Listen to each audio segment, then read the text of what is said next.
2. What's good, everybody? We are back again for another episode of the No Hedging Podcast. I go by the name of Rip16, the GOAT. I am Ty the Jet. And we are the Mighty No Hedging Podcast duo, man, back for the championship round of the NFL playoffs. But make sure y'all like, share, comment, subscribe, because there is plenty more to talk about.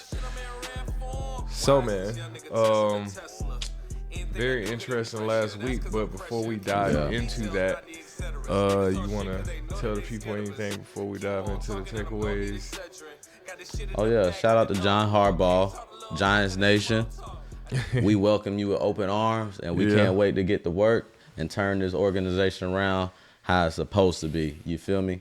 Yeah, that was a great pickup for y'all. I was hoping the Falcons picked up Harbaugh, but got Stefanski. Yep. Good luck. Yeah, we're gonna need it. And then he went and got his old OC too. We definitely gonna need it. But without further ado, let's dive into a segment. Very important segment. It's called Takeaways. What do you got?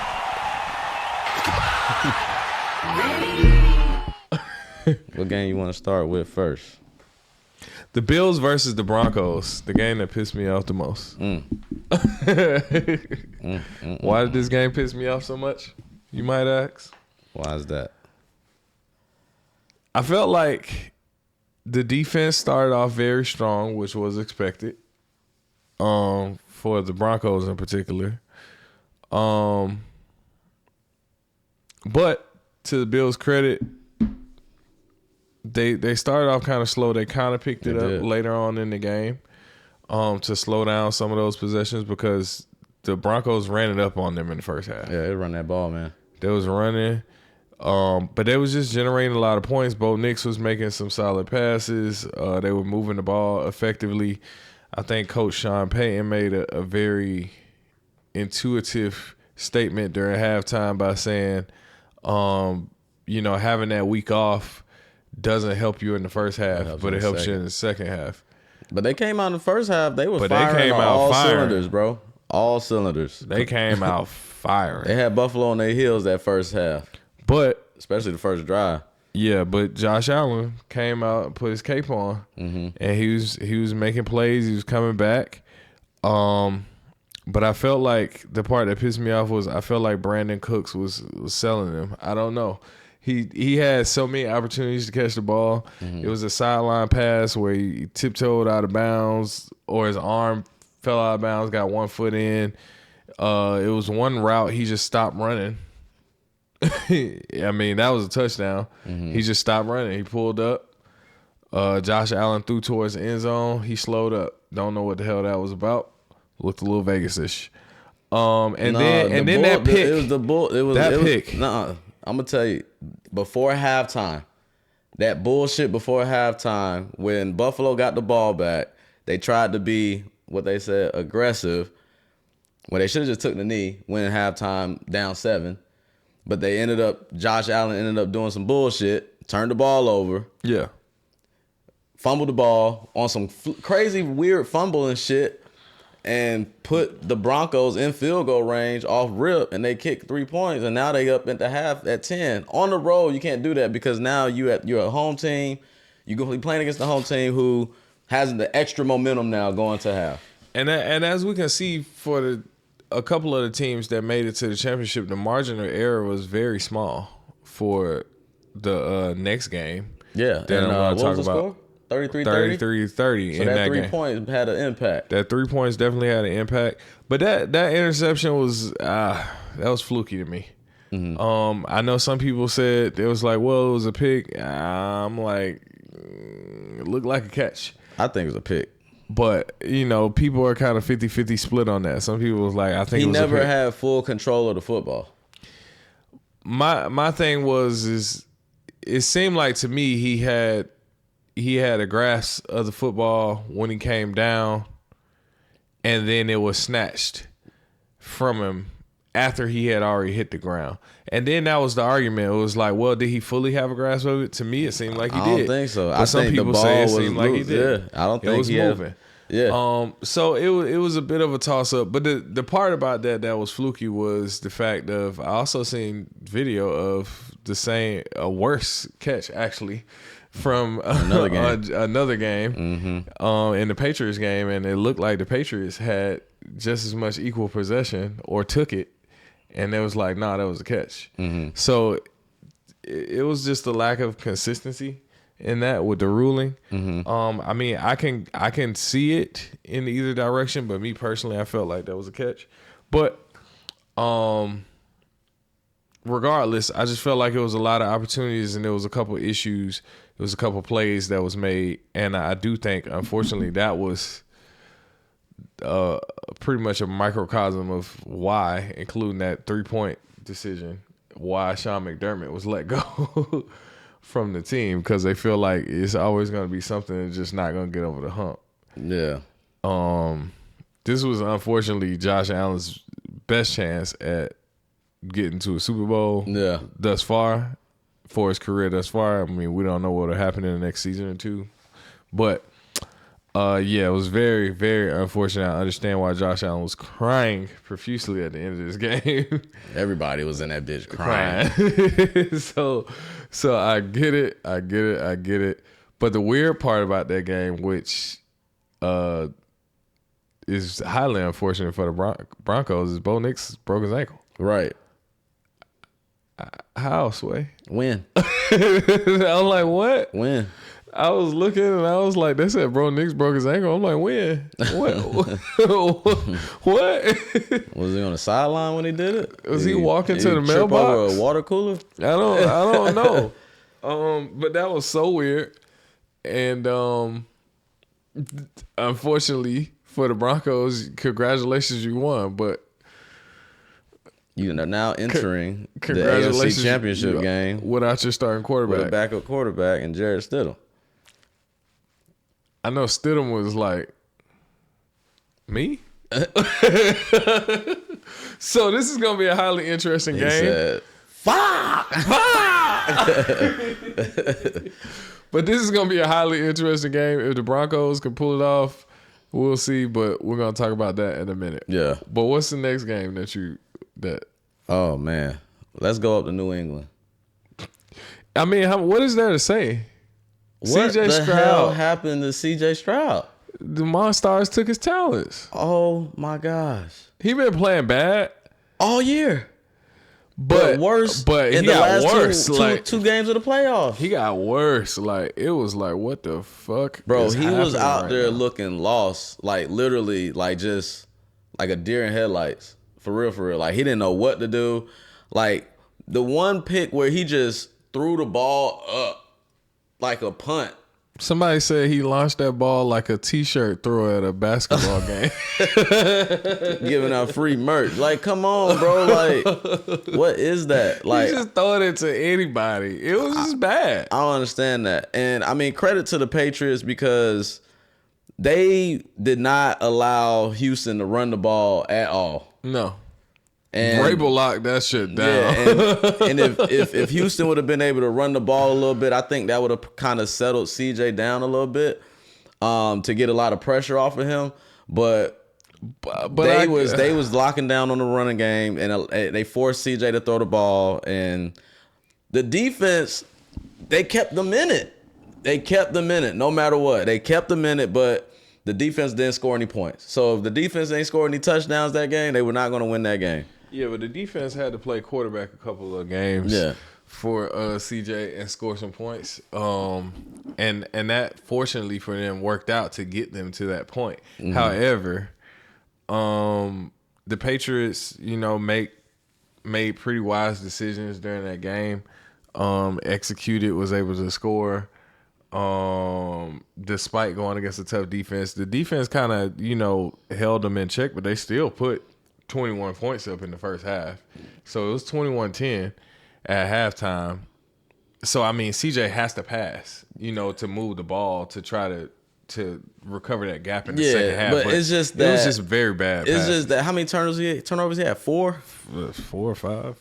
4 or 5, like 5 turnovers or something crazy like that. Like, you can't continuously keep putting. I know the Houston Texans defense is the best, top notch, phenomenal. But you can't continuously put your defense. Yeah, he had 4 interceptions. You can't continuously put your defense in these positions over and over and over again and expect them to hold off a good New England Patriots offense. Will Anderson had 3 sacks in that game. Yeah, the defense did their job. They did their job, bro. They did the best that they can do. Al Shire, am I saying his name right? He had 9 tackles, bro, and 4 solo tackles. Didn't they get a fumble recovery? I think he got a fumble recovery. I believe so, but yeah, it's just like you said, the defense is putting you in a position to be able to do something.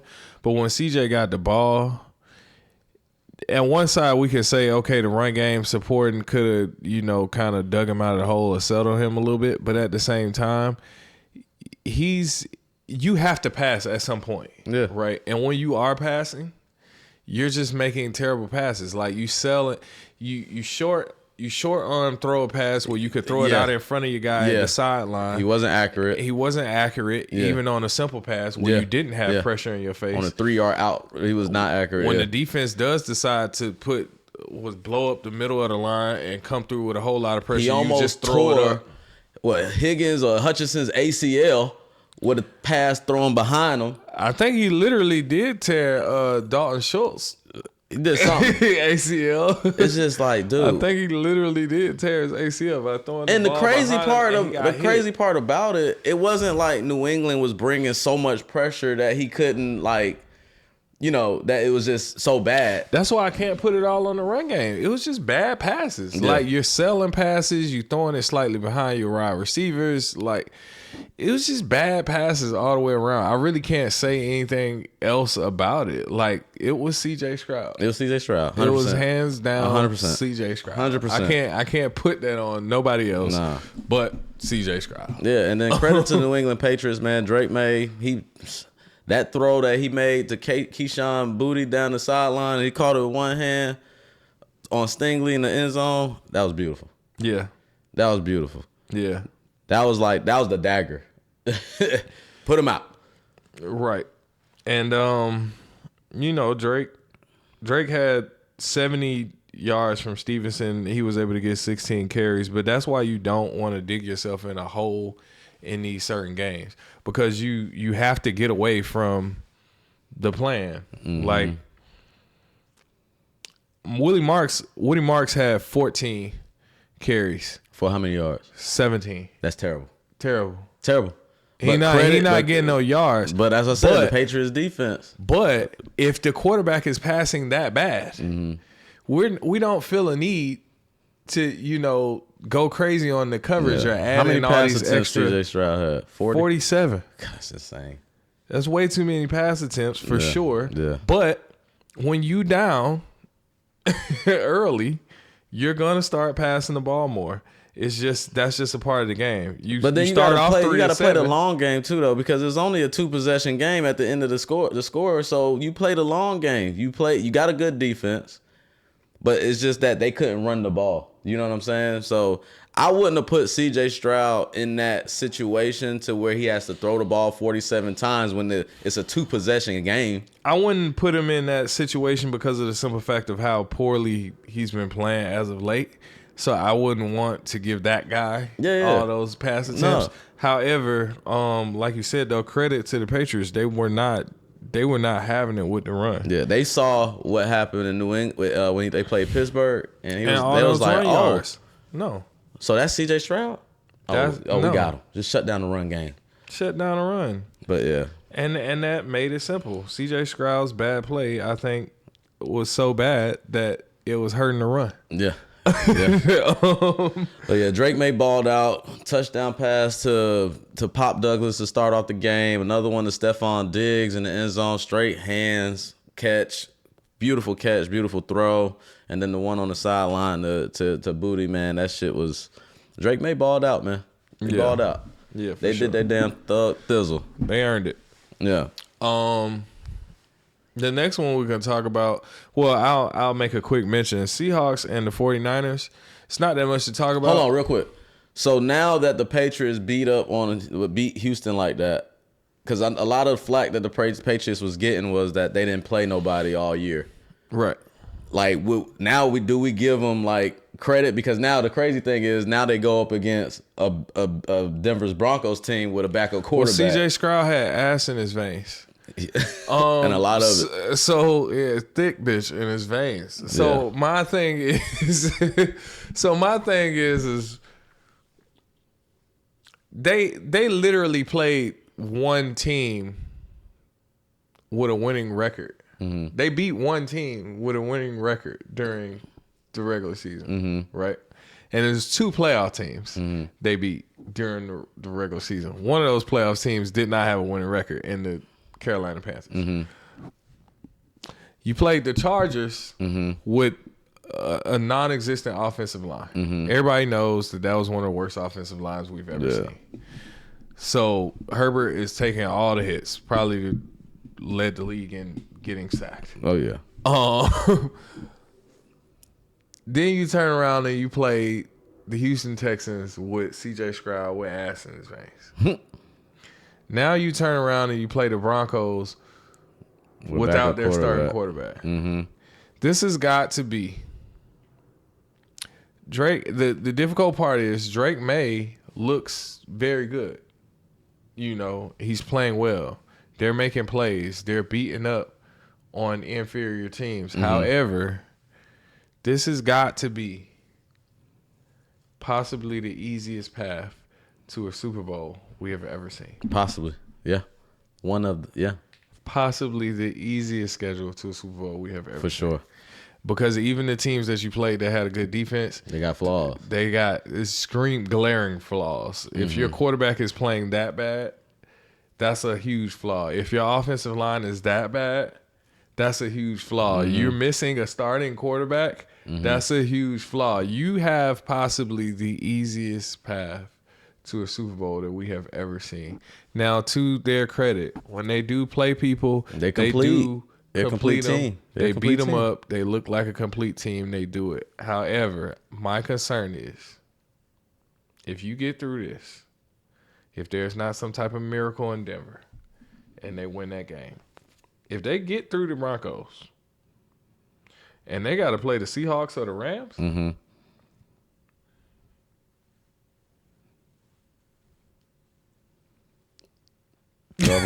Trouble. That's gonna be tough. That's really gonna be their real first matchup.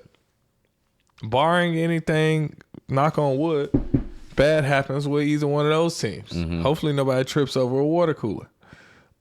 So I mean, we gonna see, but that's possibly the easiest path to a Super Bowl I've ever seen. I gotta say that. But very quickly on the Seahawks and the 49ers were just simply beat to hell. Yeah. Yeah.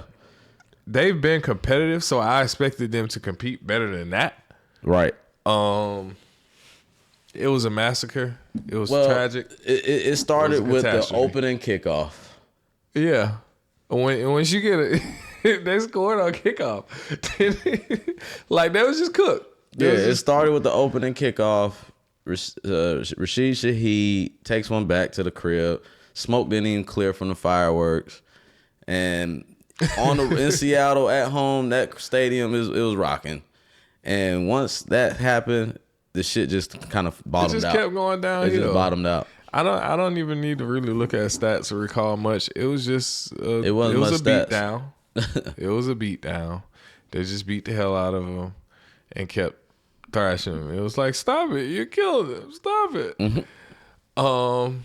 And they did not stop until the whistle blew at the end of the fourth quarter. But the game was over way before then. Mm-hmm. So I really didn't have that much to take away from that game other than 49ers beat the hell and the Seahawks showed, okay, well, we're a good-ass team because we are going to drop 40 on a beat-the-hell last team. Yeah. And that was it. Yeah, the 49ers was limping in the playoffs to begin with, and they just managed to get a playoff win against the Eagles. And the 49ers did a miracle by beating Philly and making it to the divisional round.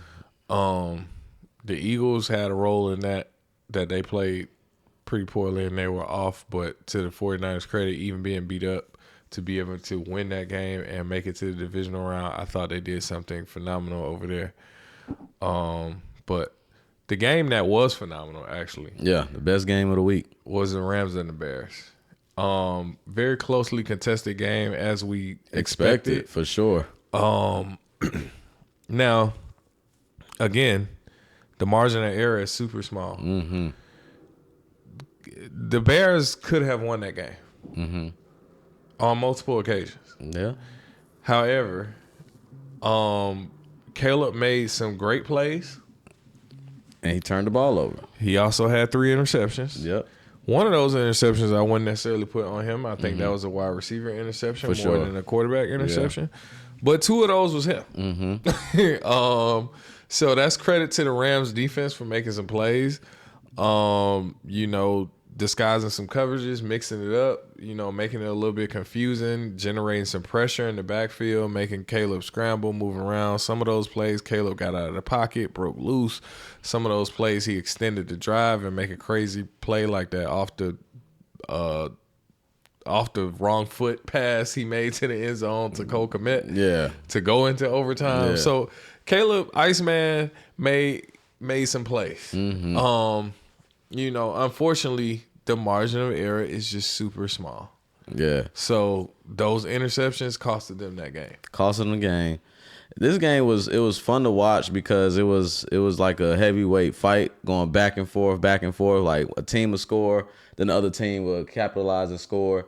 The interception, the turnover, 3 and out. You know what I mean? So it was like back and forth. Yeah. Until the end of the game where that final turnover kind of settled it, and Matt Stafford, the MVP, took the ball down the field, put him in field goal range, went to his go-to targets and Devontae Adams and Puka Nacua on key downs and picked up chunk yardage to put him in position to get that thick kicker out there to kick that field goal and win the game. So hell of a game, hell of a battle by the Bears. They ran the ball well.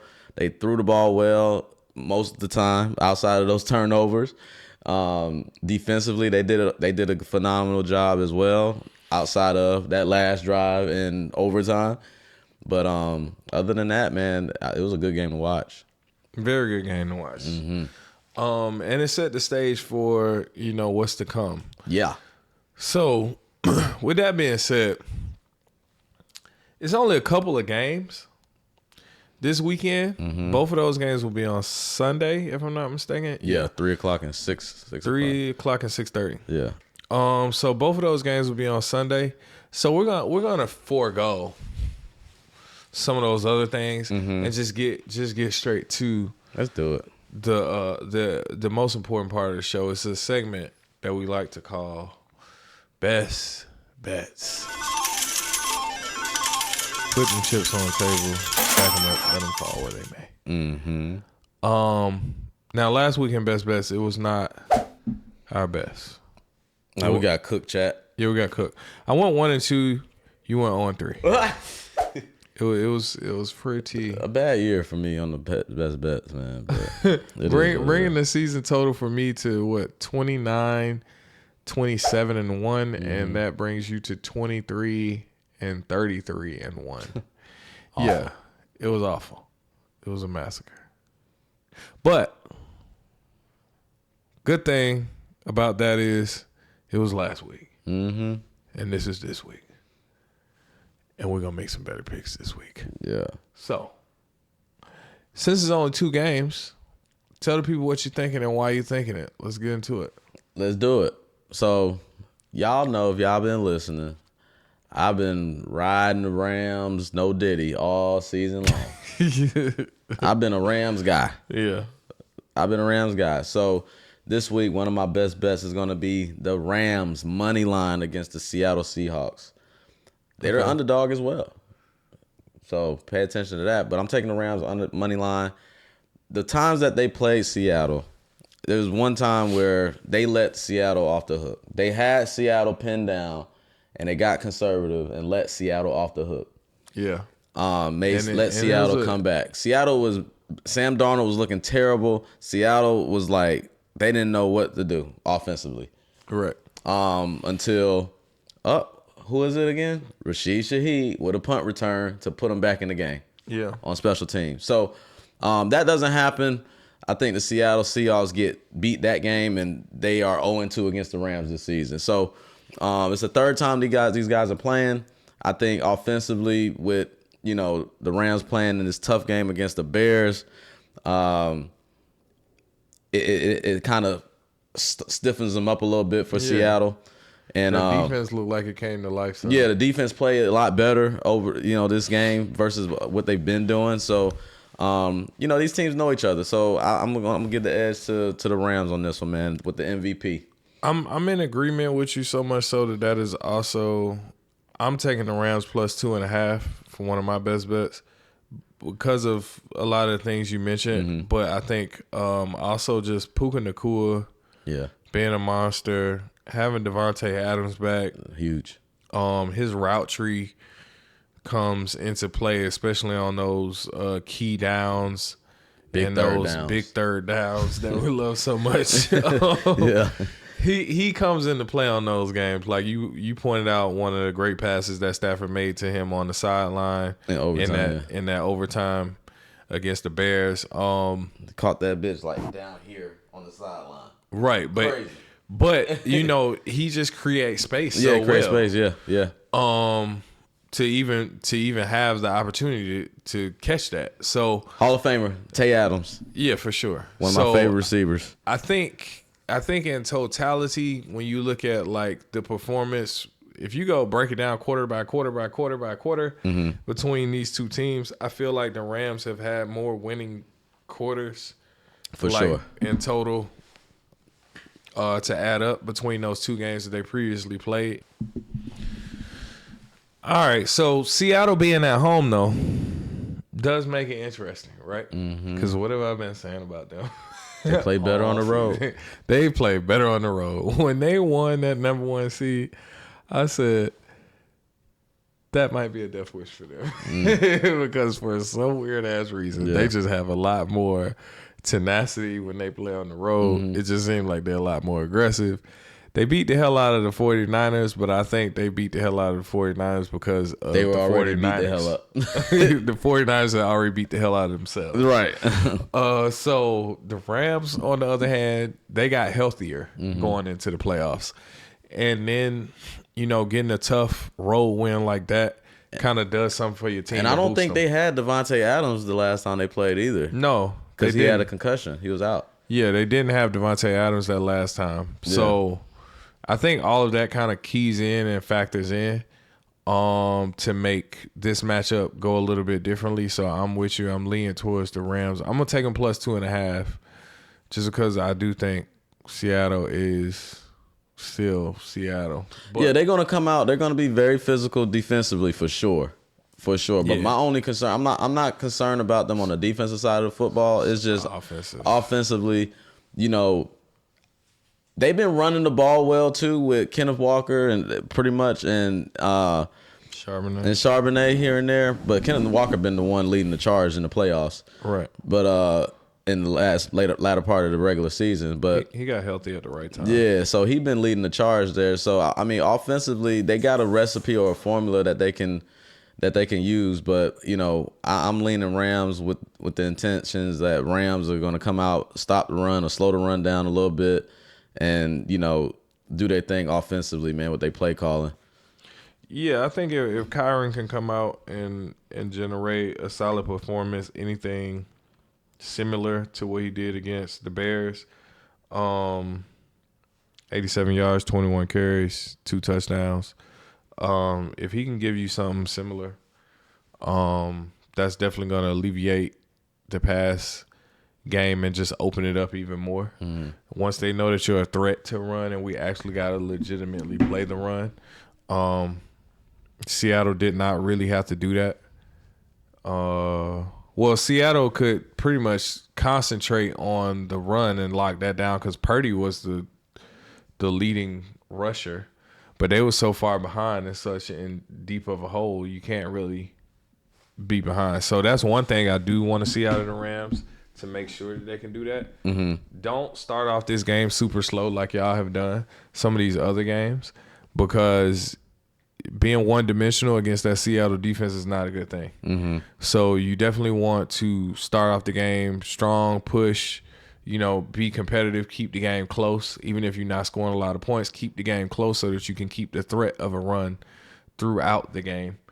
So that when you do pass, you got superstar wide receivers that, can make plays happen. Mm-hmm. And open it up for other guys like the tight ends and everything to be able to catch passes and break away also. So I think that's the important key for them to be able to get that. But check this out. Seattle plays man coverage 15% of the time.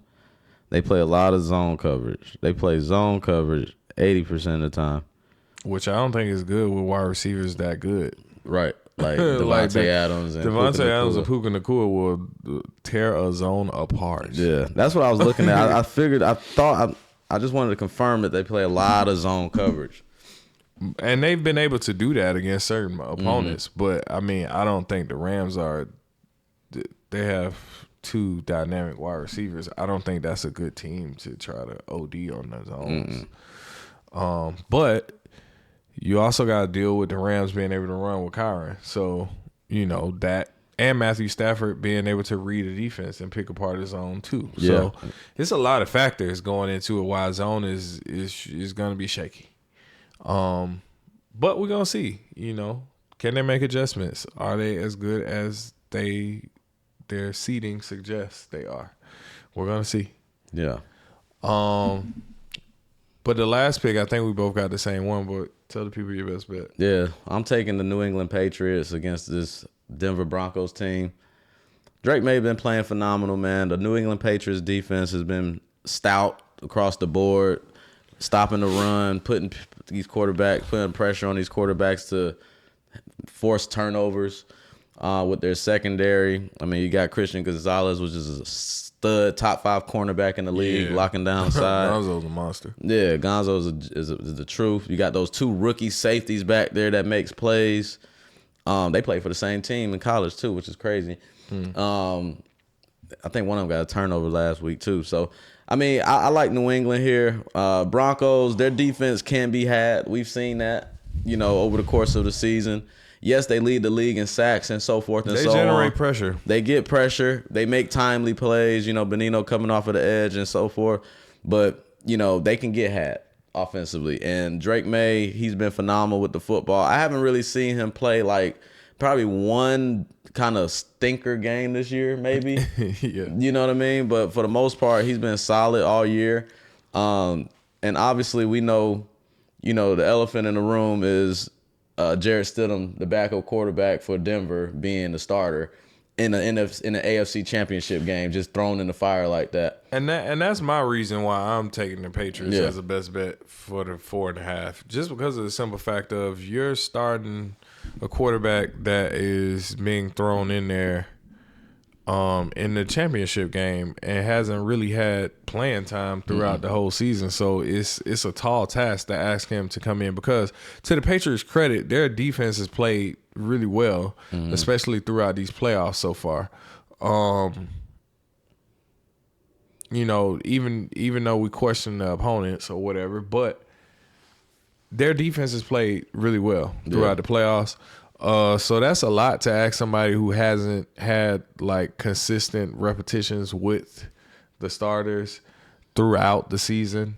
The fortunate thing for the Broncos is this injury occurred when it did, so you went to a whole full week of prep. Right. And Stidham is not the worst in terms of backup quarterbacks. He got some starts on him. Yeah, he's performed pretty well in a few games. So it's not like he's not a rookie.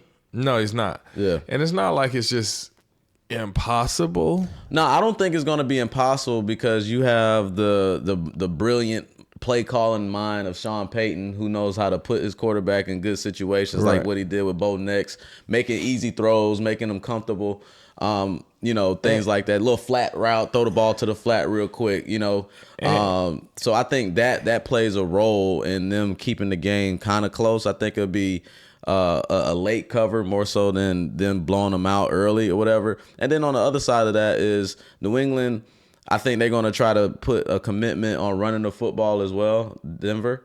So if New England can stop the run like they did with Houston a week ago, then New England right here is the same against recipe. The Chargers also. Yeah, the same formula, same recipe to beat them like they did, everybody else. Vrabel, his staff, his defense has been able to corral running backs over the past couple of weeks in the playoffs. So, if they cook that up, another scheme to be able to stop the Broncos defense, I think that definitely puts them in a poor position. But the other thing I will, to the Broncos' credit, give them some grace. Bo Nix hadn't been doing anything crazy in some of those games. He had a solid performance in a couple games, but it's not like he's been doing anything super crazy. No. So Stidham stepping in to do it. If Bo Nix can win with that defense and he's not doing anything crazy, he's not putting on a Josh Allen performance where it's clearly putting on a cape, coming out here superhero to win. Or Caleb Williams. Or Caleb Williams scrambling, run 10 yards back, throw off the back foot to the corner of the end zone. He's not being asked to do all that, and they're winning these games. Yeah. So if you can put Stidham in a similar position, it's not a foregone conclusion. If I'm picking between the two, I gotta go with the most trustworthy and the most consistent, which would be the Patriots. And they score points offensively. They do score points offensively, and they get some takeaways on defense. Yeah, so I trust that more. Yeah, basically. I can see them winning by a touchdown. For sure. You know what I mean? For sure. So those are our best bets, man. My boy got the Patriots -4.5. I have the Patriots -4.5. I'm going to take the Rams +2.5. My boy said money line. Money line. Straight up. Straight up. No fluff. So those are our best bets. Only doing 2 this week because it's only 2 games. Yeah, that's it. But I mean, kind of told him, but we can tell him anyway. Dog of the week, man. Let's tell him about the dog of the week. Y'all know who it is. The dog is barking. Last week the dogs were not barking. Nah, fuck them. Texans let us the fuck down, and the Bills, they got shafted. Yep. But no, Josh Allen lost that game. Josh Allen didn't lose that game. Brandon Cooks lost that game. But Sean McDermott lost that game. Okay, we blaming everybody. Blame everybody. But this week, man, the dog of the week is the LA Rams. The Rams. That's it. We already said what we had to say about them. For the things that we aforementioned, man, it's just if I look at it in totality between the matchups, the familiarity, the Rams being able to pick up their momentum, get healthy going into the playoffs. I think that was great for them. It was great timing of them getting healthy. And they've been winning on the road too, man. Winning on the road and winning in the cold. Yeah. That was another concern with them being able to win in the cold because the Eagles beat the hell out of them in the playoffs last year. But they went to Chicago, played in a light snow. But they went to Chicago, played in the game, and they won in the cold. It wasn't pretty, but they got it done. Yeah, and they got it done through defense and offense. And I think the same thing happens this week. It's not going to be pretty, but they get it done.